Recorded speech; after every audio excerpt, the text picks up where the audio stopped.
Salut à toi et bonne année 2026, je suis ravi de t'accueillir et de te revoir sur Data from Scratch, ma chaîne où je parle justement de data, plus précisément de data engineering, des fois de data science, bref de data, de carrière et de voyage à l'étranger.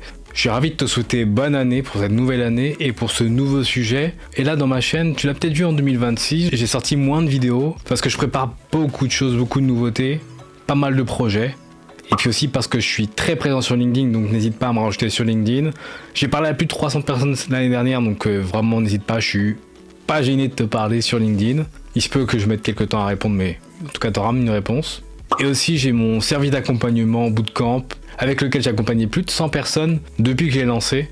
Donc actuellement là où je te parle, au moment où je te parle et je tourne la vidéo, mi-janvier 2026, il est en pause. Mais pour tenir au courant justement des prochains lancements, n'hésite pas à t'inscrire justement. Je t'ai mis un lien en description. On accompagne les gens soit à se lancer en freelance avec mes équipes, soit à booster les compétences en data, donc n'hésite pas, le lien est en description. Bon, ceci dit, si t'as cliqué sur cette vidéo, c'était pas pour tout ça. Je voulais quand même te donner quelques nouvelles. Puis surtout, comme je te dis, il y a des gros projets que je vais annoncer en février 2026. C'est pour le sujet de l'IA. Oui, parce qu'aujourd'hui, on va parler de l'IA et justement du danger qui se passe et du danger qu'il y a en termes de carrière en data, pour les professionnels de la data. Oui, parce qu'il y a beaucoup de choses qui ont changé depuis la sortie de ChatGPT. Énormément de choses ont changé. Puis avec des outils comme Cursor ou Nao qui te permettent de gagner en productivité quand tu codes une infrastructure de data ou quand tu développes des choses en data, et bah il y a beaucoup de professionnels de la data qui se demandent si on n'est pas en danger. Et spoiler alert, j'ai envie de te dire oui. Mais reste jusqu'à la fin de la vidéo pour bien comprendre ce que je veux dire par là. Il y a pas mal de choses qui sont obsolètes et qui ont changé avec l'IA, et justement je vais te parler de ça. Et justement de ce premier point, c'est que oui, les tâches répétitives, la création de scripts SQL de base, de DDL, de fichiers de création de tables, d'updates, etc. de base, ça tu peux facilement gagner du temps avec l'IA. Aussi des scripts ETL basiques, ça aussi tu peux facilement créer ça et gagner du temps avec tout simplement avec l'IA. En fait, ces tâches sont en quelque sorte compressées, pas supprimées. Et c'était souvent des tâches qui étaient données à des juniors de moins de 2-3 ans d'expérience, justement parce que c'était des tâches de pratique qui permettaient aux juniors justement de gagner en compréhension de ce que c'est que les métiers de la data, que tu sois data engineer, data scientist ou data analyst. Là, ces tâches sont tout simplement données aux IA. C'est aussi pour ça qu'il n'est pas facile de rentrer en data quand tu es junior, actuellement. Mais pour moi, le vrai danger réside après 3 ans d'expérience. Quand tu as 3, 5, 7 ans, 10 ans d'expérience et même plus, en fait le tout c'est de ne plus se positionner comme un exécutant. Oui, justement, un exécutant pour moi c'est un peu le profil moyen en data et en tech. Globalement on te donne une tâche Jira, tu la réalises et tu prends la prochaine tâche Jira, tu la réalises. Donc tu es juste bon techniquement, mais le problème c'est que tu es remplaçable et justement tu es remplaçable par les IA. Quand tu commences à avoir un peu de bouteille, tu commences à coûter cher et là c'est là où les entreprises vont essayer de te remplacer si jamais tu fais juste du code et tu es juste un codeur. Donc les profils trop basiques, les profils qui ne comprennent pas le contexte business, tout ça en fait il va y avoir un écart qui va se créer, moi c'est ce que je pense, c'est vraiment mon avis, entre les profils qui sont avancés, techniquement bons, très bons surtout, et qui ont une bonne compréhension du business et qui savent valoriser leur technique avec la notion business. Et tout simplement, ces profils seront juste remplaçables. Pour moi, ce qu'il faut vraiment noter et prendre en compte, c'est que l'IA, en fait, elle amplifie les bons profils qui se mettent à jour, technologiquement parlant, qui comprennent le contexte business et qui savent se mettre en avant. Là, il n'est plus question de se cacher derrière des compétences techniques pour eux, je te livrer des choses, des scripts et tout. Parce que ça, une IA peut le faire. Et c'est pour ça que je dis que ce qui est vraiment en danger, c'est vraiment les gens qui sont juste des codeurs. Notamment en data, la data c'est assez politique dans les entreprises, donc on va attendre de toi la capacité de donner aussi ton point de vue sur ce que tu as réalisé. On va attendre de toi que tu comprennes le contexte business et aussi le contexte technique. Puis justement, si on regarde ce qui ne change pas par rapport à l'IA et qui était déjà présent avant, mais probablement beaucoup, parce que moi aussi ça m'est arrivé, mais il y en a beaucoup qui ont mis ça de côté. L'IA ne remplace pas les gens qui ont une bonne connaissance, une bonne maîtrise technique en fait. À partir du moment où tu as une expertise, si tu veux faire un bon prompt et les LLM, bah, tout simplement en fait il faut avoir une bonne expertise du domaine. Donc du domaine du data engineering, de la data science ou data analytics. Quelqu'un ne peut pas s'improviser expert de la data juste avec quelques prompts LLM qu'il a réalisés. Il y a aussi la compréhension du métier, la compréhension business. J'arrête pas de le répéter, mais être capable de coder dans un contexte précis. Mettons, t'es data analyst dans le domaine de l'aéronautique, t'es data engineer dans la finance, t'es data scientist dans le jeu vidéo. Tu devras être capable de prendre en compte ce domaine business et d'ajuster tes codes par rapport à ce domaine business.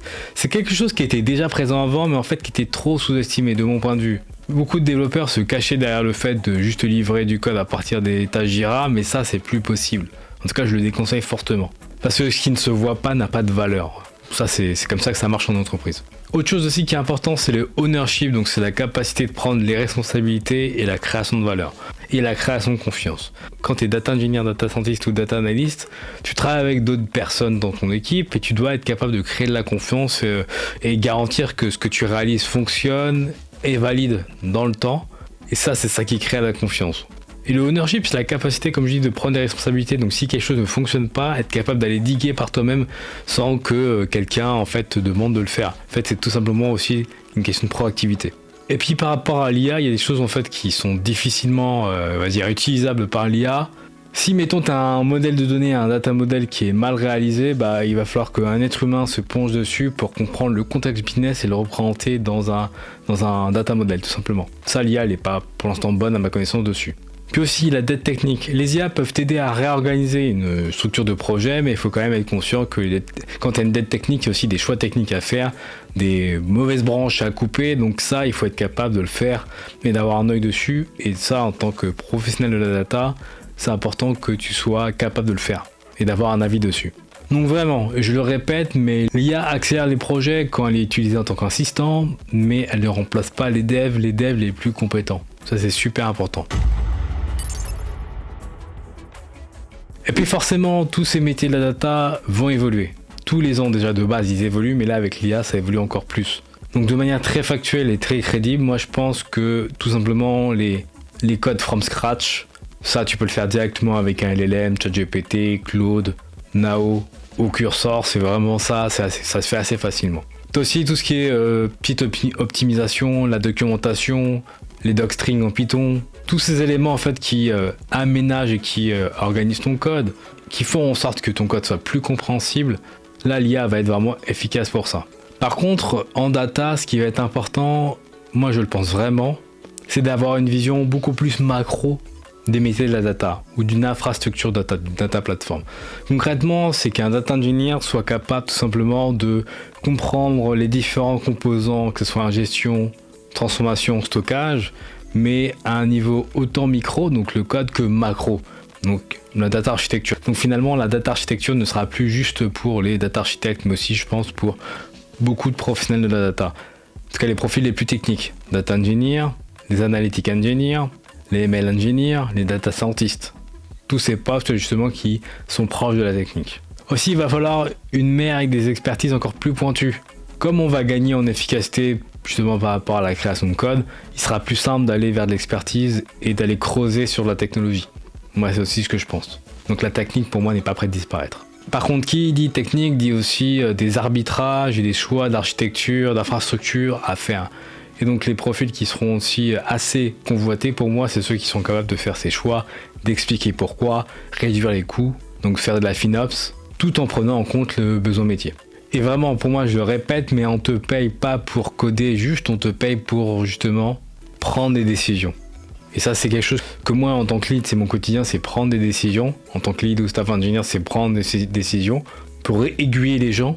Et je pense que c'est quelque chose qui va être de plus en plus commun et de plus en plus tôt dans la carrière, parce que c'est vraiment ça qui démarque en fait les différents professionnels en fait. Donc pour moi, la valeur, elle est plus vraiment dans le code. Le code perd vraiment de la valeur. Mais elle est donc plutôt poser des bonnes questions pour résoudre des problèmes, structurer la donnée le plus vite possible et la livrer aussi le plus vite possible.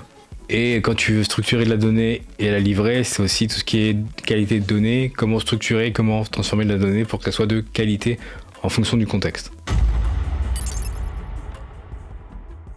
Donc toi, si tu veux sécuriser ta carrière, voici mes conseils. Premier conseil, c'est te positionner correctement, être capable de te définir en tant que professionnel pour résoudre un problème. C'est surtout ça, le positionnement. Deuxième chose, c'est avoir une stratégie de carrière concrète et forte, être capable de te construire une carrière qui raconte une histoire, Et pas juste un amas d'opportunités que tu as eu, mais une carrière qui raconte une histoire et qui a une logique. Parce que les gens aiment bien les histoires tout simplement, donc tu dois être capable de raconter cette histoire en entretien par exemple. Et puis autre chose aussi qui est important, c'est de ne pas courir derrière les technologies. Essayer d'apprendre toutes les technologies si tu essaies de ruiner ta carrière et ruiner ton positionnement. Ne cours pas derrière toutes les technologies, tous les clouds, toutes les certifications, tout ça, ça sert à rien. Focus-toi sur les technologies que tu trouves et que tu apprécies, qui sont aussi porteuses et qui ont de l'importance dans le domaine ou dans la ville où tu habites, où tu travailles. Et de cette manière, tu pourras maximiser tes opportunités, attirer justement les bonnes opportunités à toi et maximiser tes revenus, parce que on veut tous gagner de l'argent en travaillant, il n'y a pas de secret. Donc conclusion, l'IA, c'est pas une menace qui va détruire ta carrière à partir du moment où tu t'adaptes. Donc il va falloir que tu t'adaptes. Si tu utilises bien l'IA, dans ce cas-là, tu vas pouvoir avoir des gains de productivité vraiment importants. Et plus tu es productif, plus tu livres, en tout cas on espère, c'est un peu le but. Et il y a des tâches qui ne vont plus vraiment être utiles à faire. Le code SQL de base, le code Python de base, les commentaires, tout ça, ça va être fait automatiquement. Et c'est fait automatiquement. Donc il faut passer d'un statut de exécutant à un statut de, quelque part, décideur. Et expliquer tes décisions en tant que professionnel de la data. Franchement, pour moi, une question que tu dois te poser, c'est si tu utilises l'IA au quotidien, est-ce que tu es plus productif? Et est-ce qu'il t'arrive à livrer plus, en tout cas, de meilleure qualité?